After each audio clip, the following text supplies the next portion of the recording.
Hey guys, welcome back.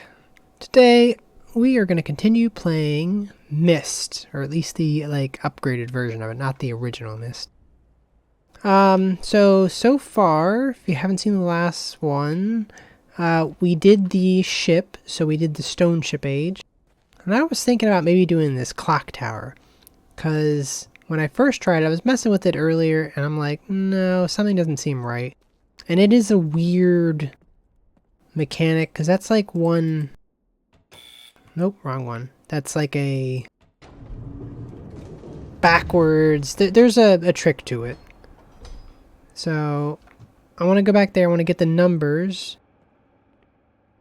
for that one, and we're going to try to go there. I think I know what I have to do. We're going to try it though, because that'll open up the mechanical age. But if you haven't seen the first 2 or 3 episodes of this, you should definitely check those out first, because otherwise you will just be lost. 233. Okay, so remember that number, everybody. 233. Okay. Yeah, it's again, Myst has been around forever, so I imagine most people probably have seen this in some fashion anyway. If not, welcome to Myst. Probably one of the greatest games of all time. For real, this game is spectacular. It's mystery and intrigue and all sorts of crazy stuff going on. The original was just point and clicks. This one is just better. Also very, very creepy. You know, I'm sitting here and every time I'm like this, like, I don't know. Like, this is like, no. There's gonna be some giant monster out there and I'm like, no. I don't want to be in there. Okay, so 233. Maybe? Thank you. Okay. 233. So we have to turn these dials to make 233. And I always get messed up and I'm like, how is this possible? And then I forgot that this one's tricky because you have to hold down the 1.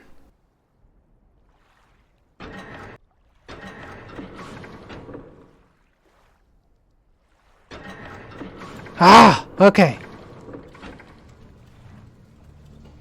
Yeah, it's very weird. It's like a tricky thing because like the actual puzzle, the way that it's set up and the way that it looks, basically is actually impossible to do without sort of cheesing it that way. Alright, but anyway, so something did happen. We did all that. Some mechanical things happened somewhere, and I know exactly where we need to go. Woo! That scared me. I'm always afraid some giant monster's gonna come out here. Now that would be amazing if Myst had like giant creatures. Oh.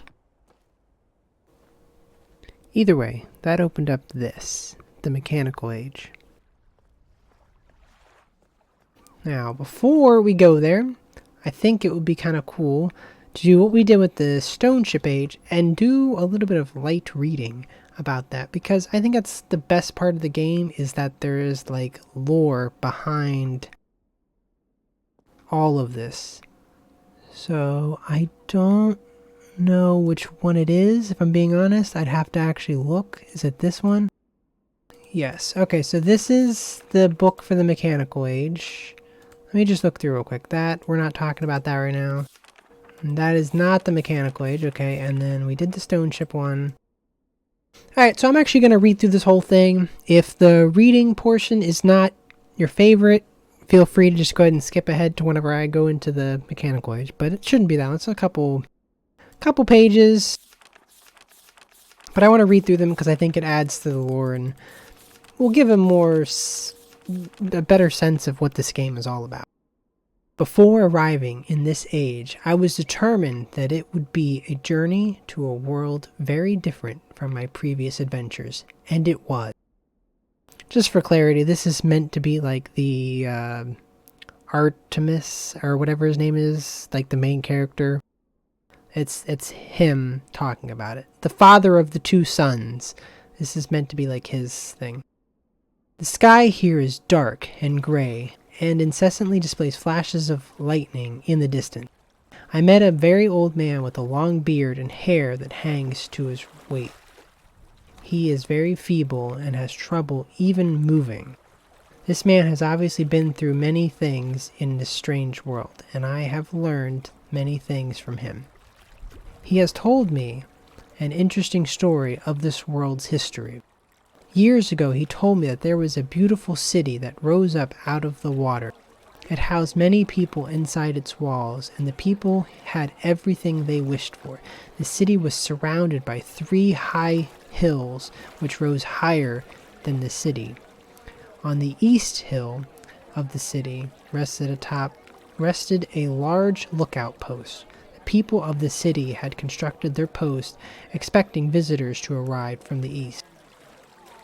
The people had no means of travel on the water, which forced them to merely wait for friends or foe.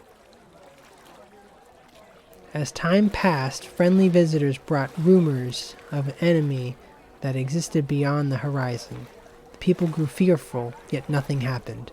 One day, the usually sunny sky became as dark as night.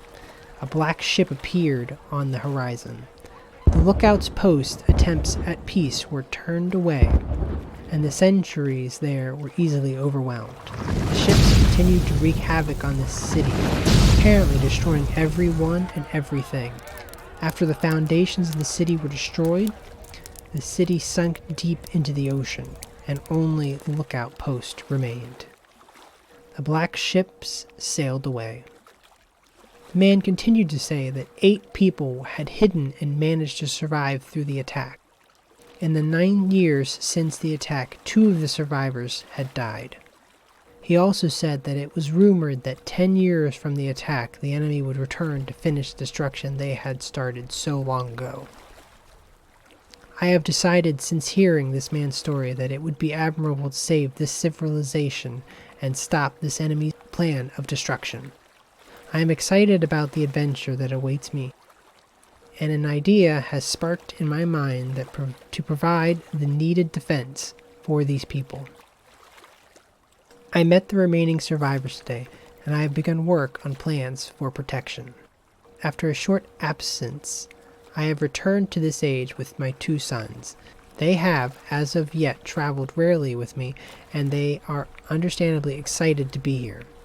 They have grown considerably since Everdunes, and it is already obvious to me that they will be a great help to this time instead of a nuisance that they were in the past. All 3 of us, along with 4 of the healthier survivors, began construction today. We are building upon the city's old ruins, which will provide a perfect foundation for our fortress. My sons have been spending much of their spare time on the South Island, where most of my materials are stored. I am very pleased with their intelligence, and their creativity is refreshing to see, as they work on some small projects of their own. It has been 4 months now, and the construction is going well. My sons love the world except for the gray sky. They detest the gray sky and tell me many times they wish the sky were like the blue sky in Myst. The old man I first talked to tells me that the enemy is due in 4 months. I feel we will be ready when the time comes. The man reminds me of Emmett in many ways, and I often wonder how Emmett and his people are doing. Pretty sure Emmett is the one from the Stone Ship Age, if I'm not mistaken. He's one of the people in that world. It has been 6 months of work, and we finally finished the fortress. It rests between the 3 hills, which are now only islands due to the rising water level that the people experienced after the attack. Inside the fortress, I have designed the most intriguing device. It makes use of a technology called holography I began experimenting with on my visits to Atmosphere. It will be working in a couple of days after I compensate for some small miscalculations. This holographic device will enable the survivors to learn to use the fortress, power, and track slope. So there's some knobs that have power and slopes. Well, that'll be relevant probably. The enemy is due to come soon, and I trust that the fortress will provide sufficient protection for us all. So that is the fortress track. So this is the track here. This is a rough drawing of what it's going to look like. The black ships have come. Their attack was substantial. Their weapons have been stopped, and it appears they have turned away in defeat. I could not help but smile as I watched the boats leave. Insignia on the black ship. Last night we had a small celebration, and the old survivors danced their dances of old. My sons did not understand why the sky had not turned back to its original blue. The old man told them that the storm would never end until the enemy was destroyed. I assured my sons that the blue sky was not worth the risk of death, and they seemed to hear me. I have had a healthy adventure and have begun work on a new book. Once again, I must leave. A familiar age in search of a new universe I have begun. But first I will have an extended time with Catherine, whom I miss very much. I must also return to the people of the tide. I believe in my travels I have found a substance that will ease the pain of their bone ailments that they have had long endured. I hope to return to the mechanical age one day to find the population growing and my fortress still strong. Though the sky may always be black, I am confident that the people here feel a heavier darkness has been lifted from their shoulder. So, again, I like reading those books because it just adds so much to the depth of what you're doing in the game, right? Like, the game is cool. It's amazing on its own. But then you just have this massive backstory that, you know, there's this ship and it's destroying them, and they had a once grand city there, and all of a sudden it's been reduced to rubble because of some enemy ship that we don't know anything about. Like, that's all amazing lore. But yeah, now we know that. Now we're gonna go, and we're gonna actually go to the mechanical age.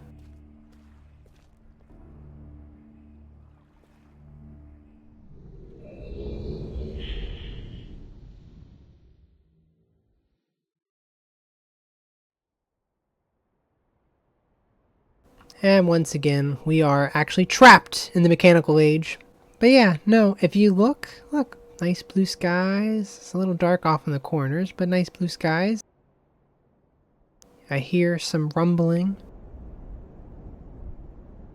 Just, yeah, I don't know. It just adds more atmosphere to the game, right? Like, it's this thing, and there's apparently a black ship out there somewhere, and this is the island. This is the island they built. This is the fortress that they put together, which is just fantastic. Buttons here that I have no idea what to do with them.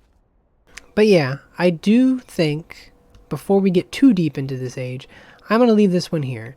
So we'll pick up the mechanical age in the next one. We'll actually see if we can just escape out of the mechanical age in one shot, rather than trying to cut it in half and get invested in half a puzzle here, and then it'll be easier that way. So I am going to leave this one here. Thank you guys so much for watching. I know that was a lot of just me talking, but I think it just really builds the world that you're in. And I think that's an important aspect that